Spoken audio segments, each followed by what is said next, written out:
I know, I can't believe it too. I won a PQ with this Captain Phasma deck. When I built this deck, I built it to be a fun-themed deck that's relatively strong. It has easily exceeded all of those expectations, and I am so excited to share it with you. Especially because, like I said before, it's just a fun-themed deck that likes to use all these different cards that aren't seen play, and they're actually really good. If you want to play a deck that looks to do insane amount of damage at an insane pace and then mop up with these big units, then this is the deck for you. But before we jump into the base, the leader, and how the deck likes to play, if you enjoy StarWarsUnlimited content, then make sure to like and subscribe, because there's plenty more content coming. I've got more gameplay videos, deck videos, box openings, and a Phasma Masterclass coming, and I don't want you guys to miss out. And not just that, it really does help the channel out. And with that being said, let's crack on to this deck. And of course, kicking things off with this deck is the talk of the town at the moment. That is Captain Phasma. So she's got a really cool ability. If you played a first order unit card this phase, exhaust her, deal 1 damage to a base. Nice, simple, right? It's basically a safer Sabine. I don't know if you guys watched any of my gameplay in the PQ. If you haven't or you want to watch them again, I've put the link into the live stream in the description. I don't actually use this ability that much. Well, not early game anyway. I don't tend to use it early game because I'd much rather have the initiative. So if you can get the initiative rather than do 1 damage, do that, because you've got really strong turn 1 plays and you'd much rather get like the 2, 3, maybe even 4 damage into base rather than a measly 1. However, if they've taken initiative and you played 1, yeah, boom, go for it, it's 3 damage. This ability though does become really important late game. You'd be surprised how close you can push people just by continuously doing this 1 damage. It did put me into range of Ruthless Raiders and Devastators and the Maul Overwhelm plenty of times. But the true power of Captain Phasma comes on her deploy turn. So she deploys when you get 5 resources, and well, you're going to want to look to ramp, so she'll come out on 4. She's a 4/6 stat line, and reads, on attack, if you played another first order card this phase, you may do 1 damage to a unit. If you do, 1 damage to a base. So it's a really nice bit of ping damage, and an additional 1 into base, essentially making her 5/6, which is really nice. But what makes Phasma even better is a new card that came out in the latest set, and that is the FN Trooper Corps. If you can plot this card out onto Phasma and give her an experience token, my word is it insane. Especially if you're doing it a turn early on their 4 resources, because, well, it gives her an experience token. It is also first order, meaning her ability will activate, meaning you can swing into base for 6 damage on that deploy turn and ping a damage. It's just, oh, it's so good. And what's even better, going into their 5 resources, they've then got 2 beefy units to worry about, and they then start pouring all of their resources, all of their powerful cards into getting rid of these 2. Brilliant, cool. Here comes my Ruthless Raider. Here comes my Maul. Here comes my Devastator. It would just be one big problem after another big problem. But they can't leave these 2 here. If they just leave them, then you're just going to win with them 2 alone. And for our base, we've gone for a green base just for a standard 30 HP. But this is arguably one of the most important decisions for the deck. Yes, you can go ECL and have some insane synergy with some of the cards, but you're too much of a glass cannon and you will lose. That is because having that 30 HP just allows you to absorb an extra attack or 2, which is really important, because you're ramping, you're kind of letting them hit into you. But that's okay, because you know what's coming in your deck. You may be thinking, okay, cool, so why don't you go Data Vault? And that is because this deck is so tight-knit, and you need to see certain cards that if you put an extra 10 into that deck, you're going to struggle. You won't see your FN Trooper Corps as often. You won't see your Phasmas as often. You won't see your Mauls as often. And it really does struggle. This deck needs to be consistent with what it's drawing, and you can massively see that in my semi-final and final, where I'm consistently drawing the Mauls, the resupplies, the Devastators, and that's all coming down from me having 50 cards rather than 60. I promise you that 10 card difference really can and will make a difference. That is our leader and our base done. Let's crack on to these ground units. Kicking things off the ground units, it's a standard for a first order deck. It's a 1 cost. That is 3 first order Stormtroopers. You know what? He's alright. Gets the job done, does a nice little bit of damage, and he has a nice bit of tech for you. So he's 2 attack, 1 health that reads on attack, and when defeated, deal 1 indirect damage to a player. Nice, he's alright. If they don't play a unit, that's 3 damage going into their base. But I know what you're thinking. 1 HP isn't that good anymore, and you're right, it's not. However, we look to play around that. For example, if we have a First Order Stormtrooper and a Daring Raid in our starting hand, you want to play this. That's because you can play this card out, then play Daring Raid, often defeating their turn 1 play, and activate Phasma, meaning they've got no unit, you've damaged their base, and you're a unit up. Or one of my favourite things to do is on your turn 1, you play out your First Order Stormtrooper, claim the initiative, and on your free resources, immediately play out your Super Laser Technician. That is because if they defeat this First Order Stormtrooper, you can select yourself to do the indirect damage and pop this off, meaning you can ramp. Or if they are aware of that and they don't run into your First Order Stormtrooper, you can just declare an attack into them and then pick yourself for the indirect damage anyway, meaning you are pretty much always going to get this ramp off, and that is so important. Meaning going into our 4 resources, we can do that combo with Phasma and off we go. Moving on to our 2 drops, we have got free Imperial Dark Trooper.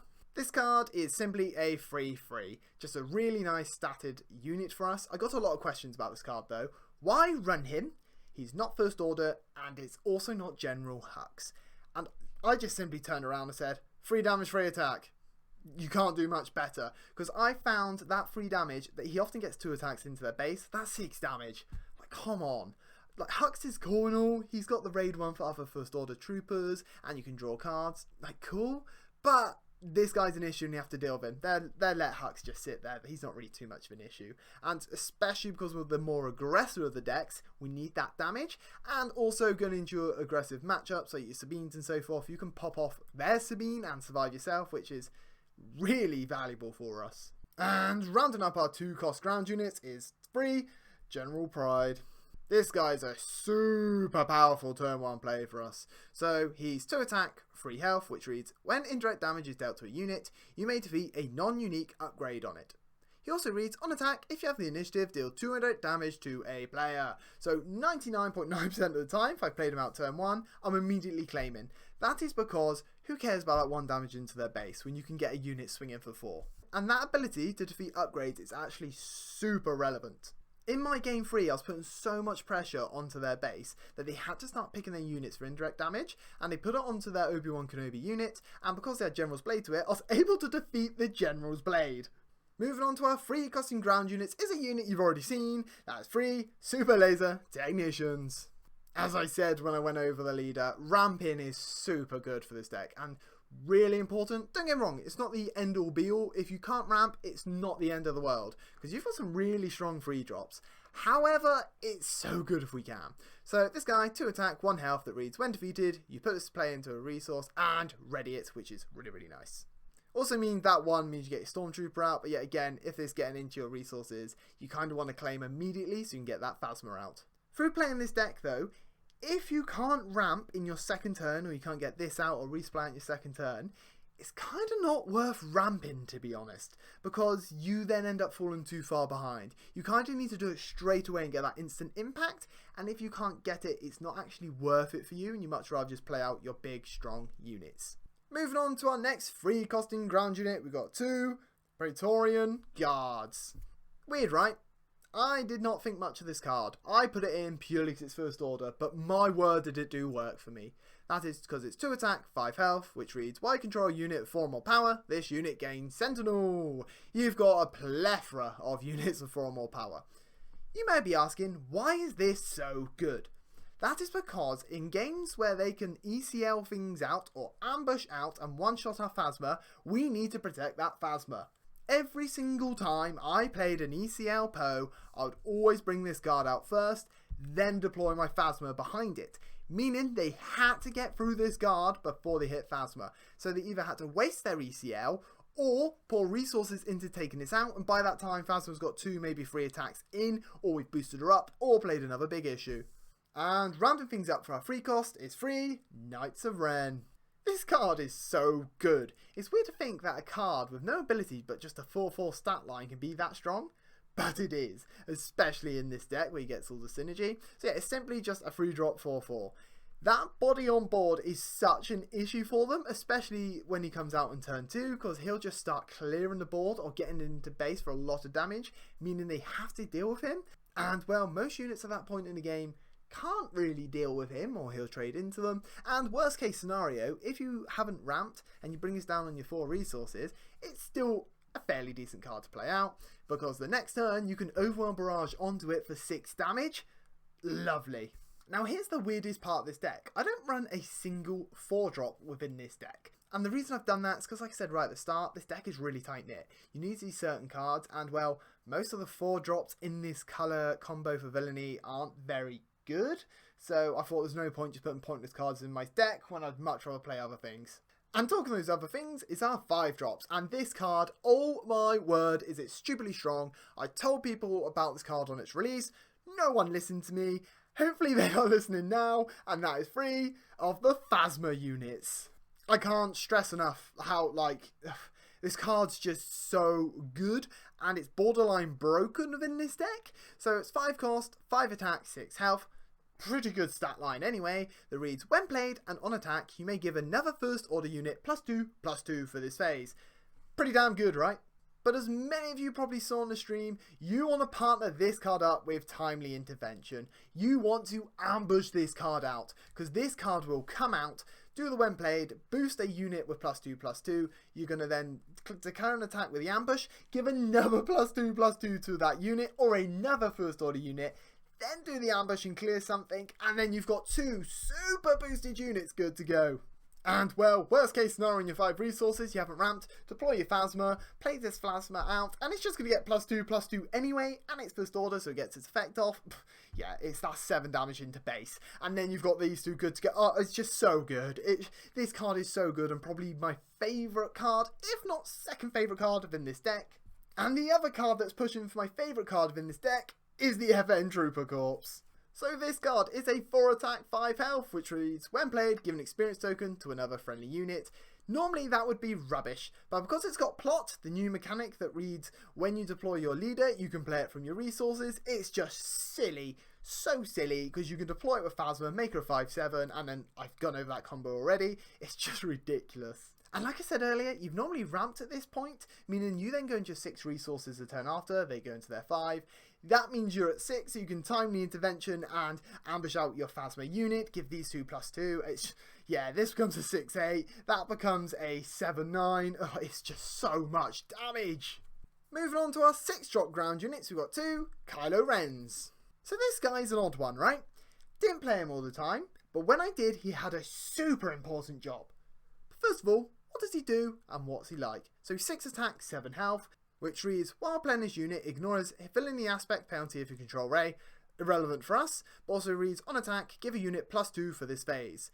If it's a non-villainy unit, also give an experience token to it. This wording is really important. It says give a unit, not another unit, meaning you can boost himself, meaning he becomes a 8/7 stat line. The reason this guy is actually really important for this deck is yet again you have ramped normally, so when they go into their 6 resources you're on 7, meaning you can timely intervention him out and he can one-shot pretty much every leader in the game at that point and survive, which is just absurd. Or what I did a few times with him, I just played him down on 6, got the first order to trigger, then the next turn I've got a really big unit they must deal with, and if they don't, he's just going to swing to base for 8. If I ever sided things out for the late games though, I normally took these out for the planetary bombardments because those have more value, but you do need them in the main deck just for the versatility he can give you of just deleting leaders out of the game. And rounding these ground units up is a card that brought home the PQ for me and probably won me most of my games. That is Free Moles. This is arguably the best card within this deck, especially with how this deck looks to play. So it's 7 attack, 6 health with Ambush, so you can attack immediately, and Overwhelm. So the excess damage when you attack into a unit is dealt to their base. Also reads, on attack you may choose another friendly underworld unit. If you do, all combat damage that would be dealt to this unit goes to that instead. Won't come up because, well, we don't run any underworld, but it's just that Overwhelm and Ambush is why he's in here. He won me so many games, I can't stress enough. So even though I said the Captain Phasma and the FN is probably my favourite, he's probably our best. The reason something like Maul is so important and the reason he wins us games is because this deck will push an insane amount of damage into their base early, meaning by the time they cleared our board, their units got a lot of damage on them, meaning Maul can come down, do the excess Overwhelm, tends to win me the game by doing that Overwhelm damage, or he sets me up the win with our Daring Raids, with our Devastators, with our Ruthless Raiders. But Maul will always have a forever place in my heart for bringing me home the PQ. When I played that planetary bombardment and he put 8 onto the Anakin, oh, my heart started racing because I had them all in my hand. The commentator said I drew him. I didn't. I had him in my hand and I knew I could win. So as soon as he attacked with Anakin straight away, that's what I claimed immediately. I was like, in my head, I was going, I've won. It's such a crazy moment. Thank you, Maul. That's our ground units done. Let's move on to the space units. And kicking things off, our space units is a 2 cost, and that is 3 Kylo Tai Silencers. Simply, it's 3 attack, 2 health, first order. So it's a nice turn 1 play that can just, yet again, put pressure into them immediately. And if we haven't got initiative, we can activate Phasma with it. It's also got an action. If this unit is discarded from your hand or deck this phase, you can play it for the discard pile, paying its cost. Didn't actually come up for me in the PQ, but it did come up against certain decks. That is actually a relevant ability. But to be honest, it's just a solid turn 1 play, and well, if they're starting to clear ground units and you put this into space with your Ruthless Raider, that is 7 damage going into them, which is insanely good.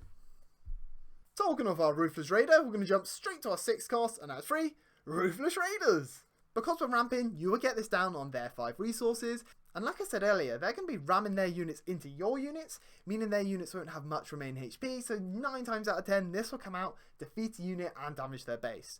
How does it do that, you may ask? Well, it's 4 attack, 6 health that reads, when played and when defeated, deal 2 damage to an enemy base and 2 damage to an enemy unit. This is also an insanely good card to Timely Intervention out. I did do that to an Avenger and, well, defeat the Avenger, not in a PQ, but in my playtesting.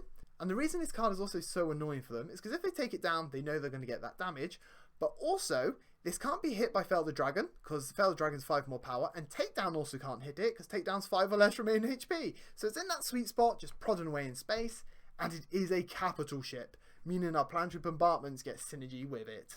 Talking of capital ships, and rounding up our space units is an 8 cost, and we want to run 2 Devastators. This card saw me out a lot of games. So it's 9 attack, 6 health, which reads, you assign all indirect damage you deal to opponents. Absurd. Also reads, when played, deal 4 indirect damage to each opponent. So you do 4 indirect and you pick where it goes. I was always keeping this in my hand and basically just bringing it out to finish games. The amount of times it was so close. And then I just brought Devastator out, went 4 to base, win. Or what I really like about it, you can bring it out, do the 4 to base or pop a unit off, and they have to answer it. If they can't answer the Devastator, 9 damage into base will win you the game 9 times out of 10. That is it for our space units. Let's move on to the events and upgrades. Kicking things off, the events and upgrades is a 1 cost, and we want to run 3 Daring Raids. This card simply reads, deal 2 damage to a unit or base. It's got a few really important plays for us, right? Number 1, like I said earlier, you're playing it out in your turn 1 with your first order Stormtrooper, popping off a unit. Lovely. Or reason 2, because we're pinging a lot of damage with our Phasma, our Ruthless Raiders, or them ramming their units into us and leaving them with 1 or 2 HP. This coming out and just defeating them is beautiful. Or reason 3, because we're getting their base so close to being defeated, this coming down and popping the 2 to win the game or put me 1 off is silly, especially because Phasma can then do the 1 damage herself to win me the game. Really important for the main deck. Our next 1 cost is an insane card, you've already seen it, 3 Timely Interventions. This card reads, play a unit from your hand. It gains ambush for this phase. You can also put in your resources and smuggle it for 2. It's just, yeah, it's so good. As I already showed you that combo of the Phasma unit, getting that double boost defeat a unit is silly. And also where you can ambush Ruthless Raiders, which you can do to then defeat the Ruthless Raider, ping 4 damage. Or you can ambush out, well, your FN Trooper Corps, give an experience token. This gives you the power of ECL without, well, having to lose that 5 remaining HP. But the reason I like it so much is just because it's so versatile. You can just do it whenever, and paying 1 for the ambush, I'm more than happy to do, especially for the synergy it gets for this deck. Talking of must for this deck is a 4 cost, and that is 2 Open Fires. It's just a bit of removal for us. That 4 damage is really good because we are pinging a lot of units, like I keep saying. So being able to finish them off is good. Also one-shots Kira on her deploy turn. Or it can also get rid of their pesky turn 1 or turn 2 plays they bring out.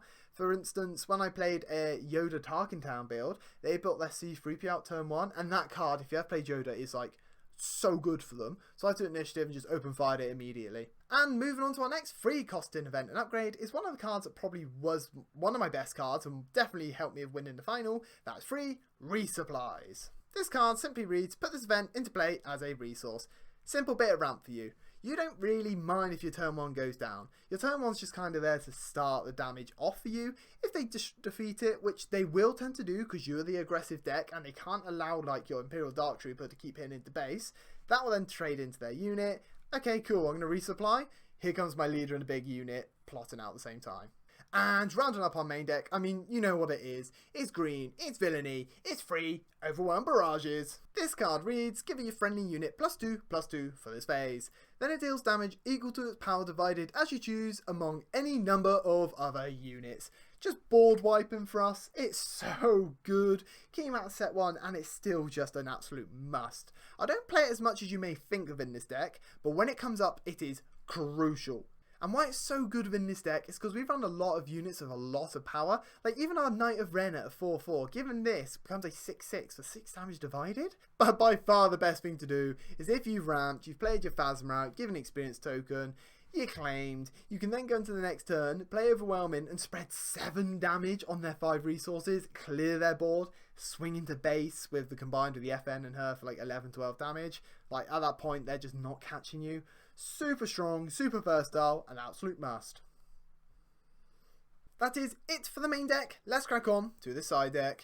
Kicking things off for us in the side deck is a free cost, and that is 2 Disabling Fang Fighters. This card is free attack, 2 health, and simply reads, when played, defeat an upgrade. Just a bit of upgrade hate for us, because, well, we haven't actually got any upgrade hate except for General Pride in our main deck, so for that reason we do need a little bit of it, and I tend to bring this in for like our Sentinel, because if I'm bringing this in, our Sentinel's not normally important, and against pilot decks, this is an absolute must. Our next is an 8 cost, and that is our 3rd Devastator. That is for the controlling games or games going on, because this deck's biggest counter is control.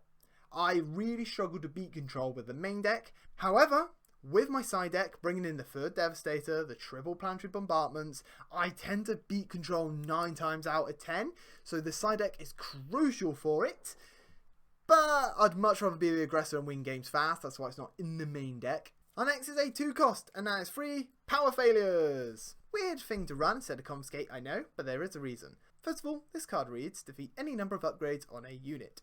That is really important for us, because if they play a Falcon out, and they put multiple pilots on it, brilliant, get rid of them all. Or the main reason it's in this deck is because if you're playing a blue villainy deck, and they play emergency powers and give experience tokens to a unit, this deck can just go, okay, GG, you win. Playing Power Failure, they lose all their resources, their unit shrivels down, and, well, happy days for you. And, well, I mean, paying 2 to get rid of a lightsaber, I'm also fairly happy with.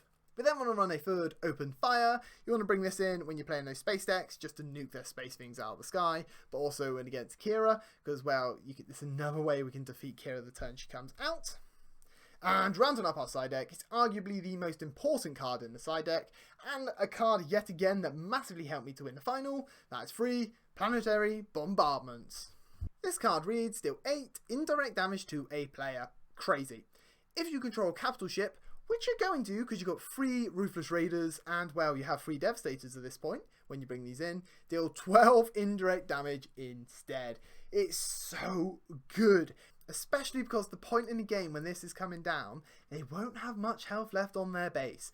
Meaning it's going to board wipe them. And, well, they won't have many units out normally because, well, they've traded them in or you've more ambushed. So this will often get onto base. Or, like it did in the final, they will leave all their units for like 1 remaining HP, massively opening the doorway for your Maul to win you the game.